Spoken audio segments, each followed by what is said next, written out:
staatsbeheer van bo af, wat vir die kerk gaan voorsê wat julle mag en nie mag doen nie. En as jy nie saam met ons speel nie, gaan ons julle kerke toemaak. Vriende, het ons 'n dag bereik waar die ware kerk in Suid-Afrika vervolg word. Ken al die argumente na al die kante toe. Weet is ongemaklik, weet dit is 'n sensitiewe saak. Hier's mense wat vandag boikot as gevolg van die feit hoe hulle hoor waar ons gaan praat. Manne van Suid-Afrika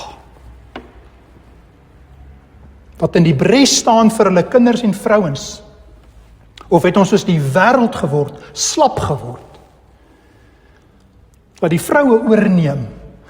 Waar's die manne in die GKSA wat moet aanmeld vir opleiding?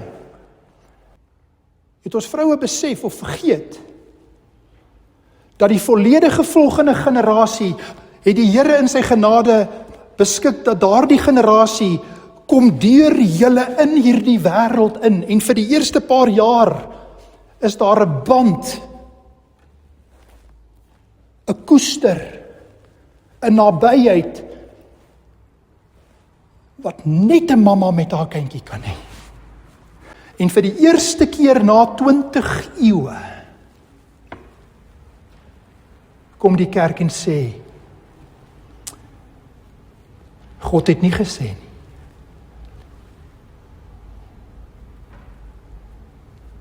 En per implikasie as Christus 'n episkopooi aangestel het, dan was hy maar net 'n man van sy tyd. En uiteindelik besef ek, as jy Adam en Eva verloor,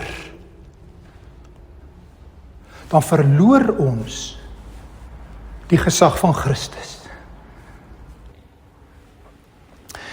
Vriende, in hierdie tweede praatjie gaan ons gesels oor waar ons nou is in Suid-Afrika met die gereformeerde kerke in Suid-Afrika. En net 'n kwalifikasie, ons het 'n paar video's hieroor al gemaak en die bedoeling met hierdie voordrag is nie om vir u tegniese detail kronologies van alles te gee nie. Ek wil 'n paar kiekies, foto's vir u net gee wat ek wil probeer om met geloofwaardigheid en integriteit vir u aan te toon waar is ons nou en hoe daar 'n paar belangrike sake verloop tot waar ons nou is. Ek praat ook met u as 'n hopelik dink ek 'n relatief jong man. Ek het reeds die 50 merk oorskry. Ek is nie 25 nie en ek is nog nie 80 nie. Ek is so hierdie in die middelgroep waarskynlik.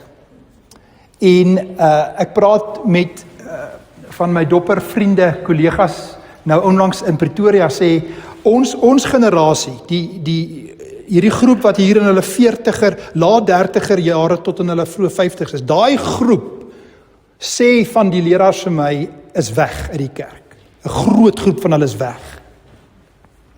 Klomp van ons ouer garde, as ek dit met respek kan sê, wat nog getrou wil bly, wat in die kerk is, en dan sien ons 'n tipe groot gaping, en dan sien ons 'n jonger generasie, waaroor ons vanmiddag gaan praat, wat vir 'n mens hoop gee, 'n jong generasie, en Dominee François hier is deel van daai nuwe generasie. Jong manne, in hulle 20s, vroeë 30s, wat die Here in sy genade 'n nuwe generasie, 'n nuwe Hendrik de Kok generasie opwek, glo ons in Suid-Afrika. So ek kom uit daai demografiese groep wat mense sê 'n groot gros van hulle is weg uit die kerk uit. Klomp van hulle Pinksterkerke toe gegaan en 'n klomp van hulle weer uit die Pinksterkerke uit en kerklos geword. So ek is in daardie groep sê mense wat navorsing hieroor gedoen het. So ek sê dit net as 'n agtergrond vir u wie ek is en waar ek inpas. Ek was 'n eerstejaars student in 1992 en het deelgeneem, ek kon met 'n potlood 'n kruisie maak by die referendum. Van u wat dit sal onthou, die referendum, toe die onderhandelinge met CODESA begin. Ek was 'n eerstejaars student daai tyd. En net om my so bietjie te posisioneer. Nou goed. Ek wil vir julle 'n paar prentjies gee, soos ek gesê het, nie volledig nie. Ek wil graag 'n paar boodskappe by u uitkry. Kom ons gaan terug.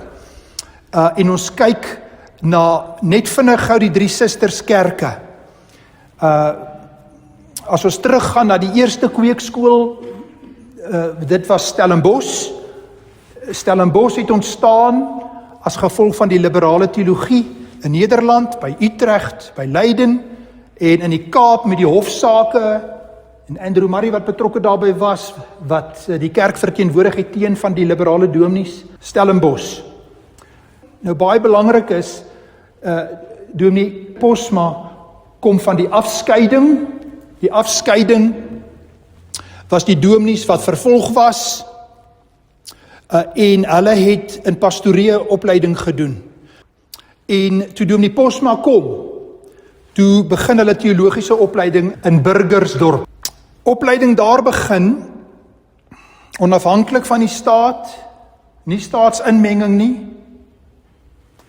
NG Kerk in die Kaap en Stellenbosch, die NG Kerk het na Stellenbosch, het hulle, soos wat daar meer en meer dominees begin studeer het, uiteindelik in Pretoria, 1918 het die hervormers begin, die NG Kerk hier in die 1930s begin in Pretoria en toe Bloemfontein 1980 begin.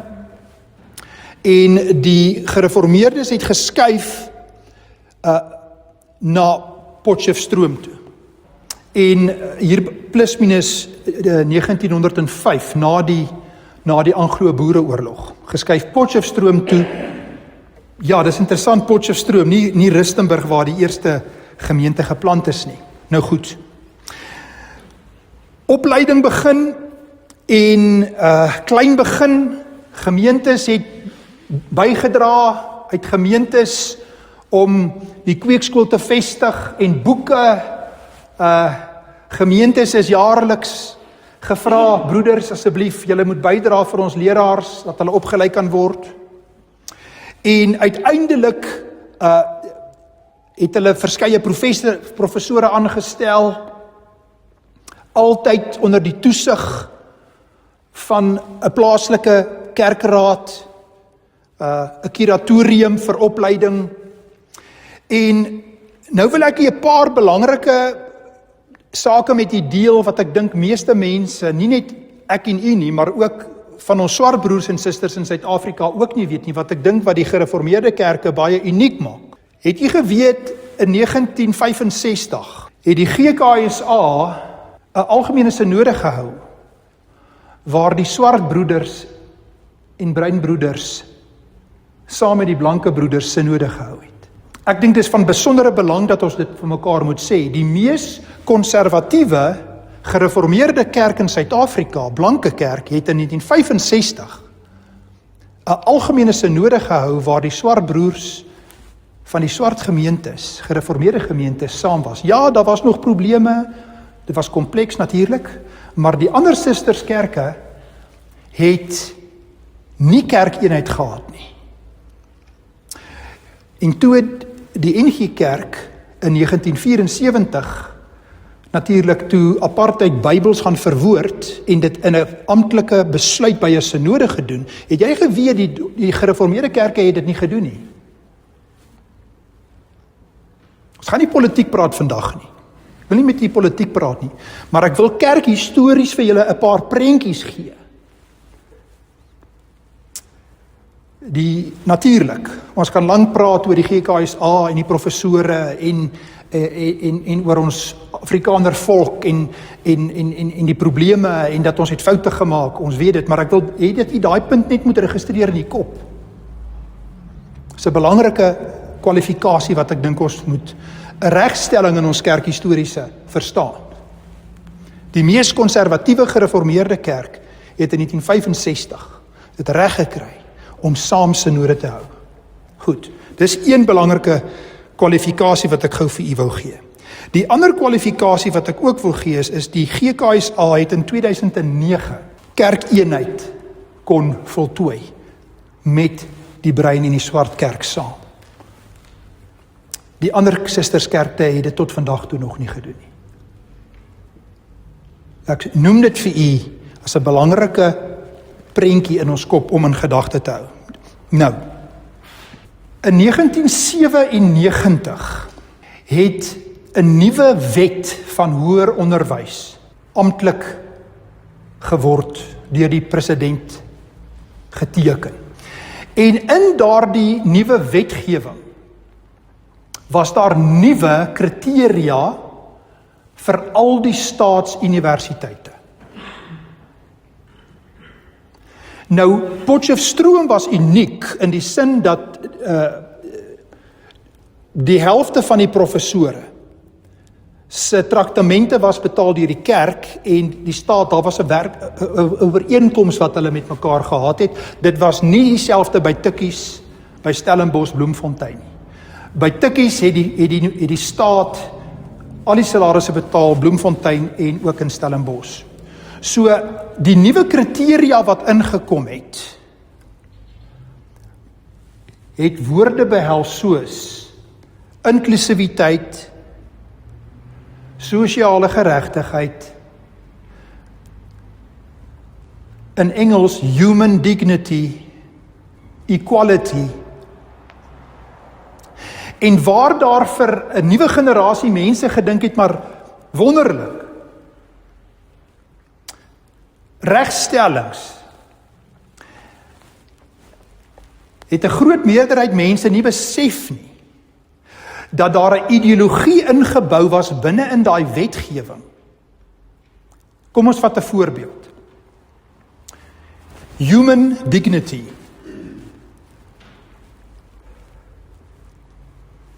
Human dignity for who? Het u geweet dat abortus was onwettig in Suid-Afrika tot 1994, 596? Het u geweet dat daar sedert abortus goedgekeur is in Suid-Afrika, honderde duisende ongebore babatjies vermoor is in Suid-Afrika? Kom ek vra vir u, wie is die mees gemarginaliseerde persone in Suid-Afrika vandag? Is ongebore swart babatjies. Human dignity for who? Kan jy sien dat dit 'n ideologie is wat van bo af met mag afgeforceer is op alle universiteite? Het u geweet toe hulle by een van ons universiteite gebed afskaf, dit was nie Potch nie, een van die ander universiteite, het die raad by mekaar gekom en hulle moes stem oor of ons gebed in die naam van Jesus moet afskaf. Daar was op die raad 3 professore wat daarteen gestem het. Ek het onlangs met een van hulle vir die eerste keer kontak gemaak. Hy was 'n professor wat opgestaan het en gesê, broeders, ek dink nie ons moet dit afskaf nie. Die ander professor was 'n swart professor, 'n Christen professor, wat opgestaan het en 'n groot pleitrede gegee het en gesmeek het, ons moet asseblief nie gebed by ons universiteit afskaf nie. Hulle is uitgestem, die enigste 3 in 'n groep van meer as 100 professore het gestem, kom ons haal gebed uit ons gradeplegtighede. 'n Ideologie van bo af, wat dit onmoontlik vir jou en my maak, om teologiese opleiding te doen en nog steeds te kan sê, in liefde, in nederigheid, Jesus is die weg, die waarheid en die lewe. Niemand kom na die Vader toe behalwe deur hom nie. Vriende, om dit te sê op 'n kampus vandag kan beskou word as diskriminasie.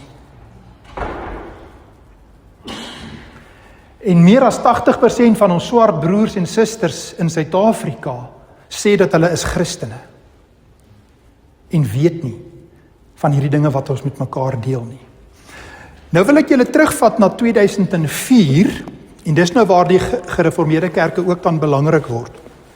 In 2004 is die Noordwes Universiteit saamgestel, en wat is die eerste ding wat hulle afgeskaf het? Ja, hulle het Tosius se standbeeld geskuif.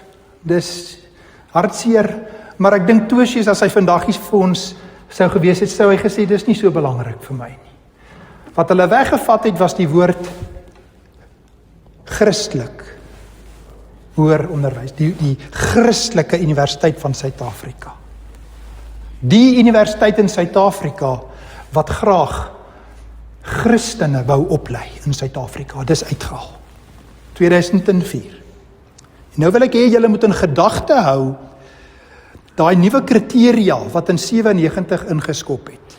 Stelselmatig met nuwe aanstellings is daardie kriteria toegepas en uiteindelik van bo af gepolisieer.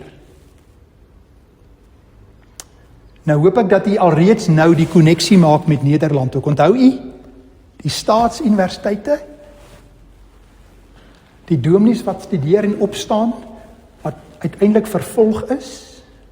Jy weet, daar studente wat vervolg word, dissiplinêre verhore by universiteite in Suid-Afrika vandag. Hoekom vertel ek dit alles vir u? As 'n buitestander vra mens die vraag, is dit toevallig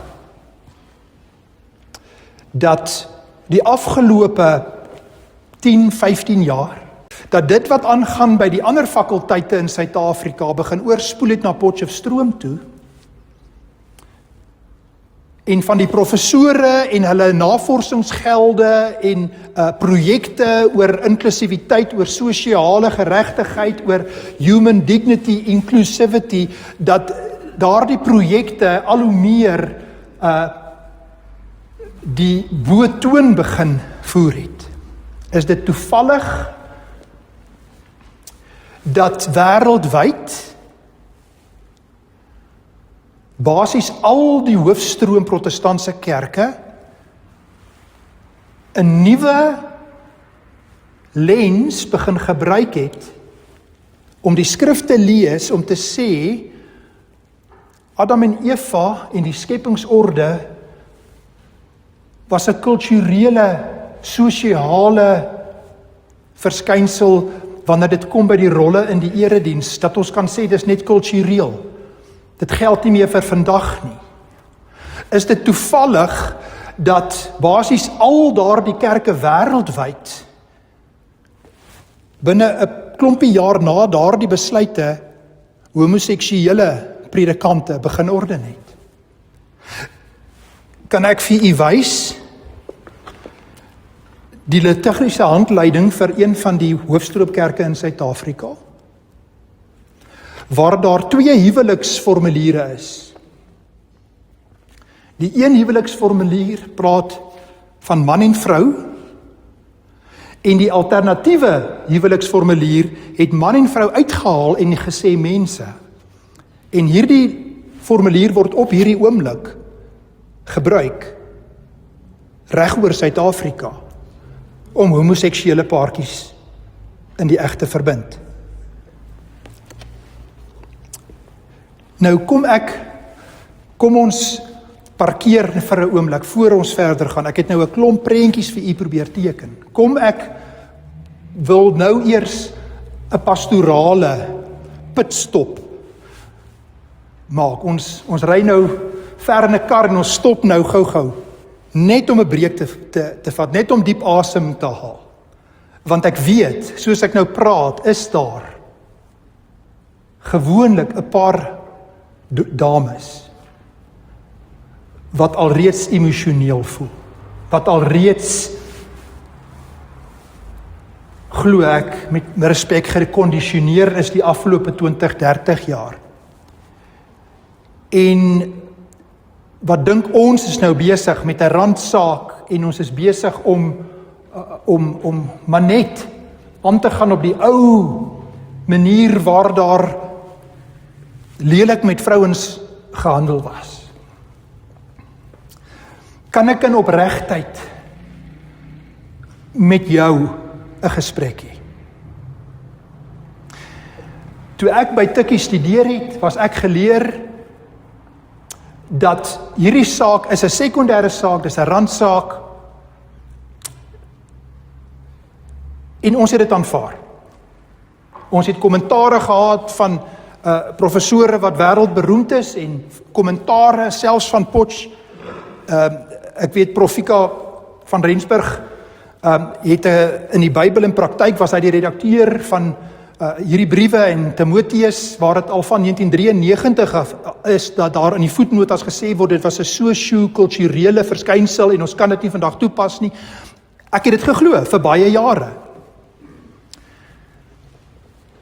En toe is ons Europa toe. En daar het ek gaan sit met my navorsing, en met die Griekse tekste gesit. En ook gesien wat het gebeur in die kerk waarin ek groot geword het, waar daar by die synode in 1990 gesê is, hierdie is 'n sekondêre saak, en dit raak nie skrifgesag en skrifinterpretasie nie, en daar's 'n meerderheid wat gestem het vir dit, en die minderheidsverslag het gewaarsku dat ons maak die deur nou hier oop, ons skep nou 'n presedent, ons het 'n nuwe hermeneutiek wat ons inbring, wat oor tyd gaan dit ons inhaal. Daar was van die jong dominees, vroue dominees, wat in die koerante gaan sê het, moenie bekommerd wees nie, hierdie is dis nie die feminisme hierdie nie. En ek sit in Cambridge, die voorreg gehad om daar bietjie navorsing te doen, en ek sit by die Griekse teks, en ek begin te worstel, en ek worstel toe oor Adam en Eva. Want as Paulus daaroor praat, en as die Here Jesus in die evangelies apostels roep en aanstel,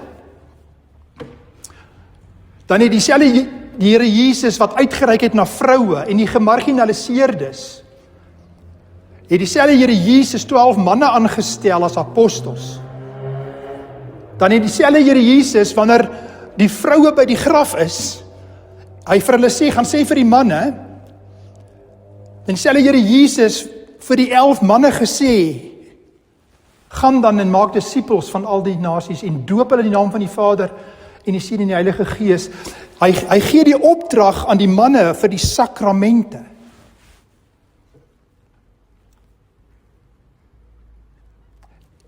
En dan worstel ek oor die vroue wat by Jesus is, en Jesus het die grense oorgesteek, maar waarom het Jesus nie een van hulle aangestel as 'n apostel nie? En ek het geworstel met die Griekse tekste. En my vrou het by my gestaan deur die proses, want my vrou was voor ek oortuig daarvan,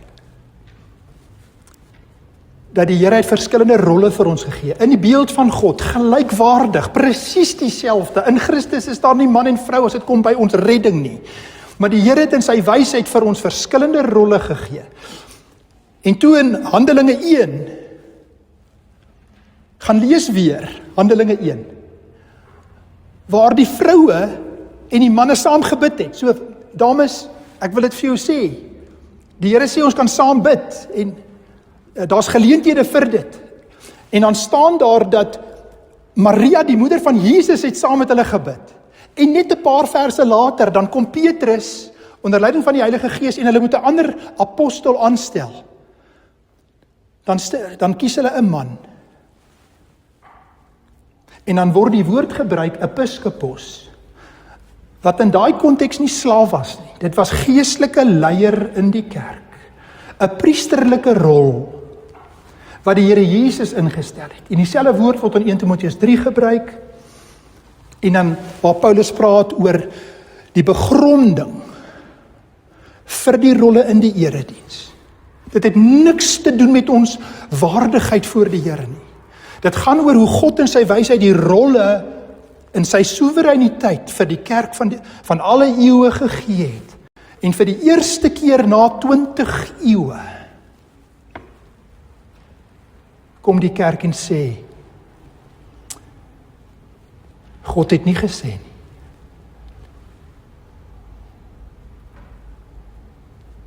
En per implikasie, as Christus episkopoi aangestel het, dan was hy maar net 'n man van sy tyd. En ek worstel met hierdie dinge, en uiteindelik besef ek, As jy Adam en Eva verloor, dan verloor ons die gesag van Christus. Ken al die argumente na al die kante toe. Weet is ongemaklik, weet dit is 'n sensitiewe saak. Hier's mense wat vandag boikot as gevolg van die feit hoe hulle hoor waar ons gaan praat. So ek deel met julle my hart as iemand wat gedink het dis nie belangrik nie. Uiteindelik het ek deur 'n proses gegaan om te besef dit is ongelooflik belangrik. Getrouheid aan Christus en sy woord. Ek vertel dit alles vir julle in nederigheid. En dit is 'n essensiële saak in die kerk. Nou goed, genoeg daarvan. Nou wil ek in die volgende paar minute wat oor is, wil ek net vir julle probeer aantoon hoe dat uiteindelik dit in die gereformeerde kerke tot die krisis gelei het wat ons die afgelope tyd gehad het. Net 'n paar datums, momente vir u gee. Ek wil julle terugvat na 2003-4 was daar by Noordwes Universiteit met die oorgang, met die nuwe naam, was daar 'n groot navorsingsprojek waar hulle vroue en teoloë van oor Suid-Afrika betrek het oor hierdie saak. En toe ek deur die verslag gaan van die publikasie by Noordwes Universiteit, toe dit my dadelik geraak, omdat ek van die NG Kerk afkom, dat daar 'n paar NG vroue teoloë, wat toe al vir 'n tyd lank predikante was, deel was van Noordwes Universiteit se projek. En vandag is van daardie dames predikante wat selfde geslag verhoudinge in die kerk aanvaar het en goedgekeur het. Wat in 2004 by Potch betrokke was by daardie navorsingsprojek. Nou sê u vir my, maar dit gaan nie met ons gebeur nie. En dis onregverdig dat jy nou hierdie ander sake hierby bygooi. Broers en susters, as u die verslag gaan bestudeer, wat in 1990 by die Algemene Synode gedien het van die NG Kerk, is al die dinge wat ek nou net vir u gesê het, in die minderheidsverslag opgeneem gewees, waarin hulle gesê het, ons het 'n nuwe bril gaan skep, waar ons nou selektief kan kies, en dit het 'n hermeneutiese skuif ingebring. Een van die groot vroue teoloë van Stellenbosch het daardie tyd 'n PhD geskrywe oor hierdie saak, en sy skrywe, nie 'n man nie, dit was 'n vroue teoloog. Sy skrywe dat net voor daai synode het daar 'n artikel verskyn van 'n Stellenbosch professor, waarin hy gepraat het van hier's 'n hermeneutiese skuif wat kom. En sy sê dat daardie artikel het 'n paar maande voor die synode verskyn, en dit het 'n bepalende impak gehad by die synode. 'n Hermeneutiese skuif, 'n nuwe metode waar dit nie sola scriptura is nie. Waar ons nou 'n uitsondering maak, en daai uitsondering het 'n nuwe bril geword wat ons terugskouend kon sien, wat is die implikasie oor tyd daarvan. Nou goed, nou sal van die professore van Noordwes dalk wil terug reageer en sê, maar ons het by ons synode 2 verslae gehad, wat al 2 gereformeerd is met dieselfde skrifbeginselswerk. Ons het net 'n verskillende eindpunt bereik. Die een sê dit is sosio-histories by hierdie teks, die ander een sê dit nie, en al 2 is gereformeerd. Broers en susters, met 'n eerbied en respek. Ons kan sê vir mekaar dis dieselfde hermeneutiek. Ons kan sê ons het met mekaar ooreengekom dis dieselfde hermeneutiek. Ons kan nou die vrugte sien van daai 2 hermeneutieke in die kerk. Wat het gebeur?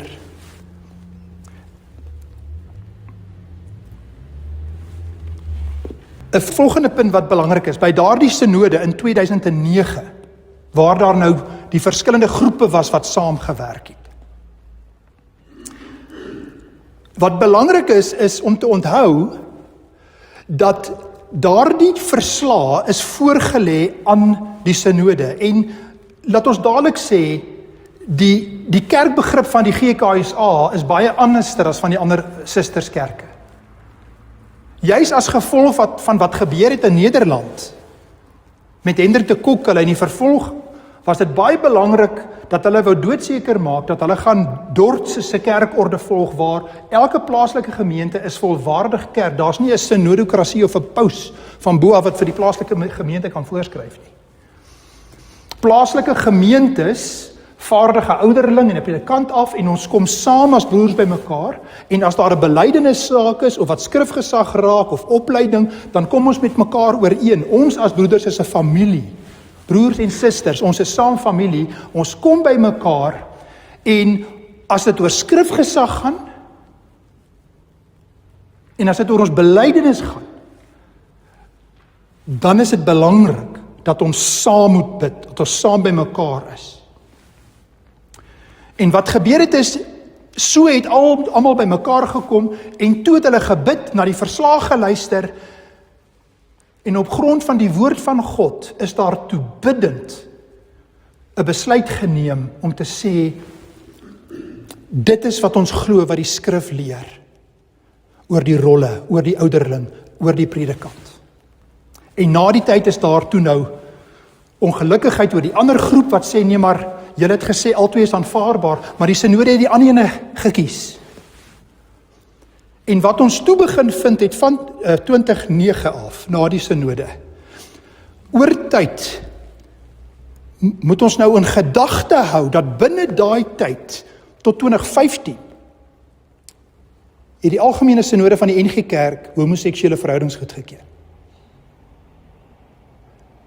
Moet dit nie vergeet nie. En by die volgende synode van die GKSA, was daar al hoe meer die gewaarwording, maar hoorie, ons besef, hier is 'n skuif aan die gang, nasionaal, wêreldwyd. Besef, hierdie is nie 'n sekondêre saak nie. Intussen, professore in die ander sisterskerke wat begin om die maagdelike geboorte te ontken, en die liggaamlike opstanding van Jesus.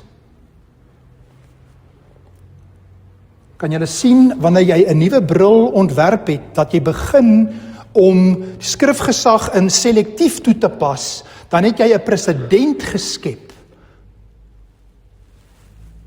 En as jy dit verloor het, wat gebeur met Romeine 1? Die natuurlike orde, Adam en Eva, wat die Here Jesus bevestig in Matteus 19, nou kan ons dit ook omdraai. Broers en susters, ek glo, dit is skriftuurlik vir die synode om te gesê het, dis ongehoorsaamheid aan Christus. Kom ons gaan na 2026 toe.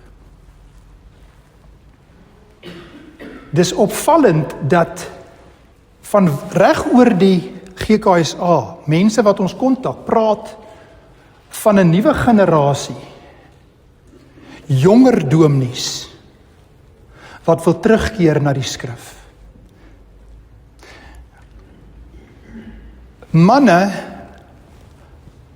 wat hulle vrouens liefhet, soos Christus, sy lewe gegee het vir die gemeente, 'n nuwe generasie jong manne, wat as priesters, profete van hulle huise begin om terug te keer na die wortels van die reformatie, wat hulle vrouens liefhet,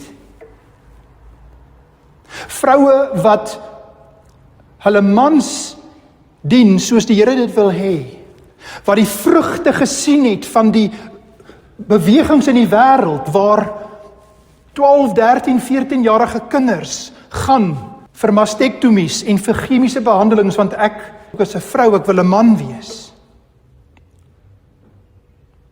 Waar Romeine 1 radikaal omgegooi word, waar die oordeel van God, van Romeine 1, omgedraai word om te sê, as jy my nie aanvaar nie, is jy met ongeregtigheid besig. Waar 'n nuwe godsbegrip ontwikkel het, waar God verander die heeltyd. Waar God nie meer heilig is nie, waar God 'n vrou is.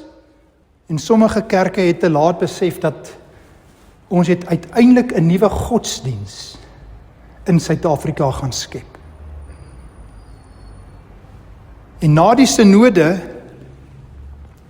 in 2026, toe is daar 'n petisie, 'n protesbeweging van vroue wat skrywe, en ek het daardie dokument sorgvuldig gaan deurwerk.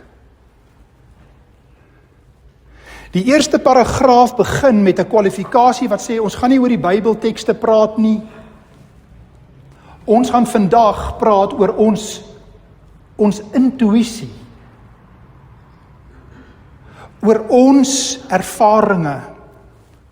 Op een stadium in die dokument praat hulle van diskriminasie teen vroue. Waar kom daai woorde vandaan? Onthou julle die nuwe kriteria wat ons vroeër gesê het wat ingekom het? Onthou julle die nuwe aanstellings by die fakulteite? Die navorsingsprojekte? Dis juridiese taal, en in hierdie dokument word gepraat van diskriminasie. Dan word artikels in hierdie dokument aangehaal van 'n professor wat praat van 'n mannekultus, dreigemente van hofsaake. Jy weet, in die ander kerkverbande was daar 'n klomp hofsaake. Dink terug aan Hendrik de Kokkele in Nederland. Staatsbeheer van bo af, wat vir die kerk gaan voorsê wat julle mag en nie mag doen nie. En as jy nie saam met ons speel nie, gaan ons julle kerke toemaak. Vriende, het ons 'n dag bereik waar die ware kerk in Suid-Afrika vervolg word, soos artikel 29 van die Nederlandse geloofsbelijdenis. En hulle probeer dit omkeer en sê nie, maar dis julle wat ons vervolg. Met respek, Potchefstroom, van bo af, nuwe aanstellings van bo af, die kerk het nie meer insaam nie. Is nie meer broeders wat onder die gesag van 'n plaaslike gemeente sal die regering gaan nou besluit, ook die kurrikulum wat julle gaan doen. Hulle besluit, nie die kerk nie. Ons vat julle akkreditasie weg. Vriende, kom ek sluit af en roep my broers en susters in die GKSA op en sê, hierdie hele saak is eintlik net 'n simptoom van iets diepers. En dit gaan oor 2 Timoteus 3 vers 16 en 17. Is die hele skrif geïnspireer deur die Heilige Gees? Of net daai gedeeltetjies waarvan ek hou? As die Here vir my as man sê, ek moet my lewe aflê vir my vrou, soos Christus vir die kerk, nee, ek wil nie dit doen nie.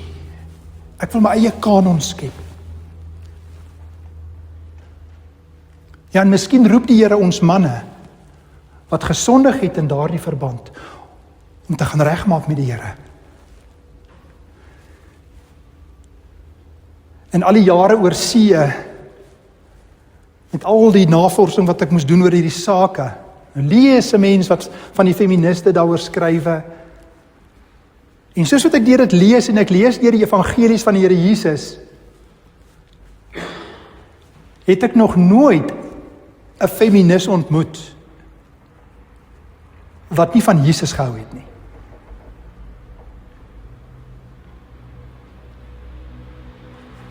Kan ek jou uitnooi as vrou om die evangelies weer te gaan lees? Waar Jesus uitreik na die vroue. Julle geweet, daar was 'n groep vroue wat oral saam met hulle gegaan het en vir hulle versorg het.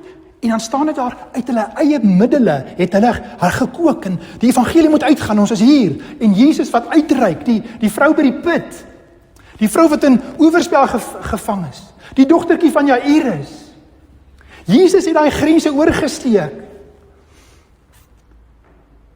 En tog, as dit kom by die apostels, dan het die Here Jesus in sy wysheid gesê, hier is die manne.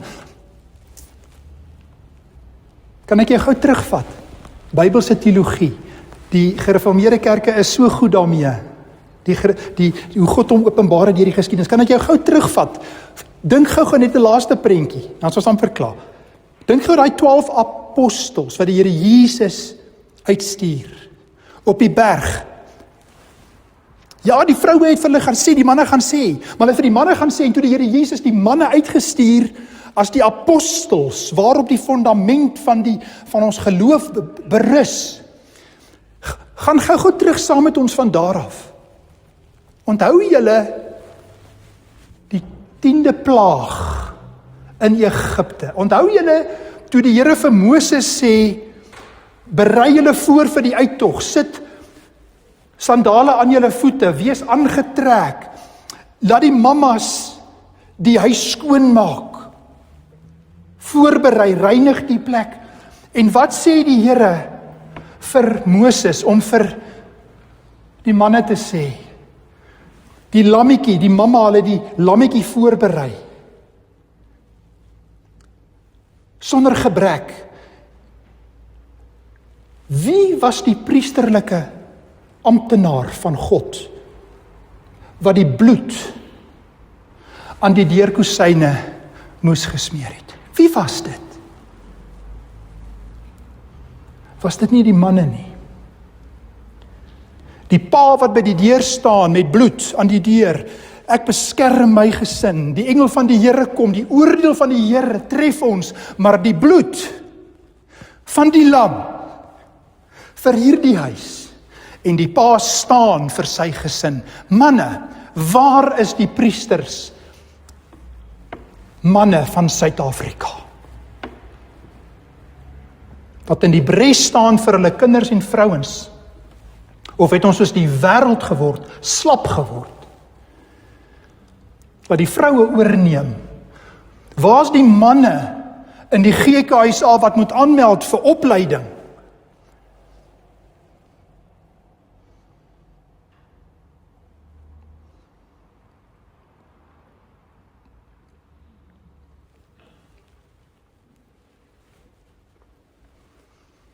Mag ons dit waag om te sê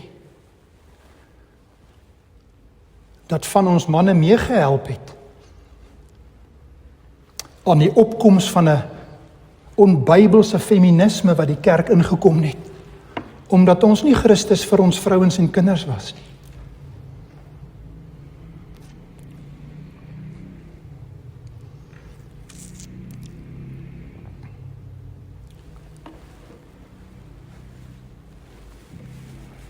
Ons dank die Here vir 'n nuwe generasie wat Christus wil volg.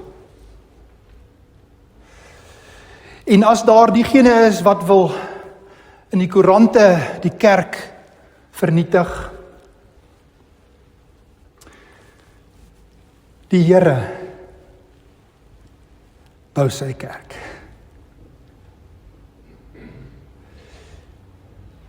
Manne, vroue, jong mense, wat in die gemeentes hulle rol gaan opneem. En daar is 'n kosbare rol vir vrouens in die kerk. En as daar manne is wat so chauviniste neergesien het op vrouens, bekeer jou daarvan, broeder.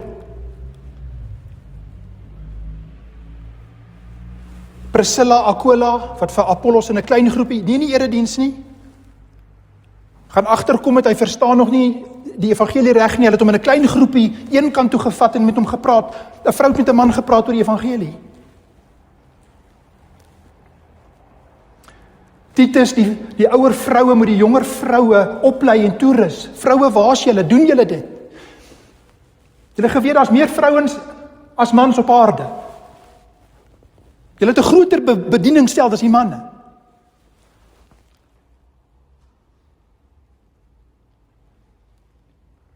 Het ons vroue besef of vergeet dat die volledige volgende generasie, het die Here in sy genade beskik, dat daardie generasie kom deur julle in hierdie wêreld in, en vir die eerste paar jaar is daar 'n band,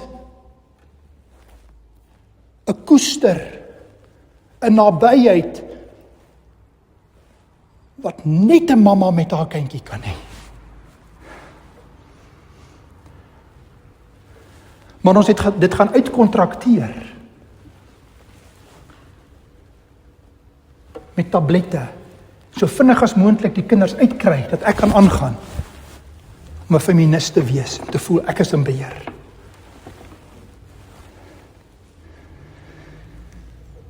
Broers en susters, ons het 'n keuse om te maak. Gaan ons gehoorsaam wees aan die tydsgees, of gaan ons gehoorsaam wees aan Christus?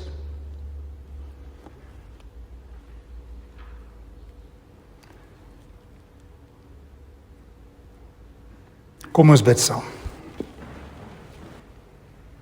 Here, ons dank U dat U getrou is. Ons dank U dat U kerk bou. En ons dank U ook dat U vandag, glo ons, uit U woord met elkeen van ons gepraat het, of ons 'n man is of 'n vrou is. Here, en ons weet, binnekort sal elkeen van ons verantwoording doen voor die lewende God. Here, ons harte is stikkend oor ons kerke, wat oor tyd die gees van die wêreld in die kerk ingebring het. Maar dankie Here dat ons die oë gefestig op Christus kan hou. Die apostel Paulus wat in Filippense in die tronk sit, en dat hy kan skrywe in hoofstuk 3 van al sy kerklike prestasies.